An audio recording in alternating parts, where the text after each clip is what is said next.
It's 3 in the morning. You wake up. The room is dark. Not the comfortable dark of knowing where everything is, the wrong dark. The kind where you can't quite see the corner of the room. Where something could be there, and you wouldn't know. Your heart rate goes up. You become very still. You listen harder than you knew you could. Nothing is there. You know nothing is there. And yet your body is absolutely convinced something might be. You're not being irrational. You're not being childish. You are running a threat detection program that is 3 million years old. And it was built specifically for this moment. The fear of darkness is one of the most universal human experiences. Cross-cultural studies find it in every population ever measured. Children across the world, regardless of what their parents tell them, develop fear of the dark between the ages of 2 and 4.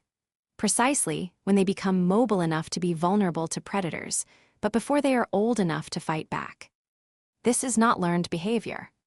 It runs too deep, emerges too consistently, and too often resists rational correction for it to be simply a learned fear. This is evolutionary hardware. And to understand why, you need to understand what the African night looked like for the past 3 million years of human evolution. Leopards hunt primarily at night. They are ambush predators, patient, silent, expert at using shadow and cover. They can see 7 times better in low light than humans can. They can sprint at 58 kilometers per hour. And for the vast majority of human evolutionary history, they preyed on our ancestors with regularity. Analysis of ancient hominin bones, the bones of human ancestors from sites in South Africa, Ethiopia, and East Africa, frequently show the bite and drag marks of large felid predators. A significant proportion of Australopithecus individuals were likely killed by leopards or similar cats. These weren't rare, unlucky events. They were a consistent, regular pressure shaping our evolution for millions of years. The Taung Child, one of the most famous early hominin fossils, a small Australopithecus africanus discovered in South Africa, was almost certainly killed by a large eagle. The puncture marks in the skull match exactly the talon pattern of a crowned eagle, which still preys on primates today. Our ancestors were on the menu, from above as well as below. Lions were a threat. Hyenas, which are far more dangerous than most people realize, capable of bone-crushing bites and pack-hunting strategies, were a constant presence. Nile crocodiles at water sources. Cape-hunting dogs. The African landscape was not a garden. It was an environment of continuous, lethal predation pressure. And all of these predators were dramatically more effective in the dark.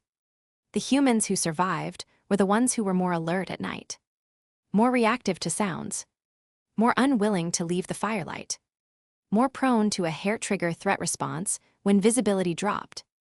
The ones who shrugged and went to sleep in the open darkness were more likely to become a meal. Over millions of years, the anxious ones left more descendants. You are descended from the anxious ones. Your night fear isn't a phobia in the clinical sense. It is the successful legacy of every human ancestor who survived, because they took the dark seriously when it mattered. This is why the fear follows such a specific pattern. It's not the dark itself, it's what might be in it. No one is afraid of a dark room in their own house when they know exactly what's in it. The fear is specifically the uncertainty. The unresolvable question, is there something there that I can't see? That uncertainty is exactly the condition your ancestors faced every night for millions of years. The question was never rhetorical. Sometimes there genuinely was something there. The response your body produces to darkness, hypervigilant listening, stillness, elevated heart rate, scanning, is the same response it produces to any predator threat. It is a hunting posture. Your body is not being irrational. It is preparing you to detect and respond to a threat that, statistically speaking across evolutionary time, was genuinely likely to be there. The invention of fire changed this equation about 1 million years ago. Fire gave us light in the darkness, and more importantly, protection from predators that feared flame. Researchers studying the oldest known fire sites find that human groups congregated around fire at night, not just for warmth, but for the safety of the lit perimeter. The fire circle was the boundary between the known and the unknown, between safety and everything out there in the dark. Artificial lighting, as we know it, the kind that turns night into reliable, consistent day inside buildings, is only about 150 years old. The electric light bulb was commercially available from 1879. Before that, even the wealthiest people in the world lived in buildings that were dark at night, in ways that modern people have almost no experience of. True total darkness. Candles and oil lamps reduced, but did not eliminate it. For the vast majority of human history, the dark was real. The things in it were real. The fear was adaptive. We have not had nearly enough time, 150 years versus 3 million, for evolution to update the software. Your nervous system does not know about light switches. It knows about leopards. The next time you're lying awake in the dark, heart going slightly faster than it should, straining to hear something that isn't there, remind yourself what that feeling actually is. It is 3 million years of successful survival.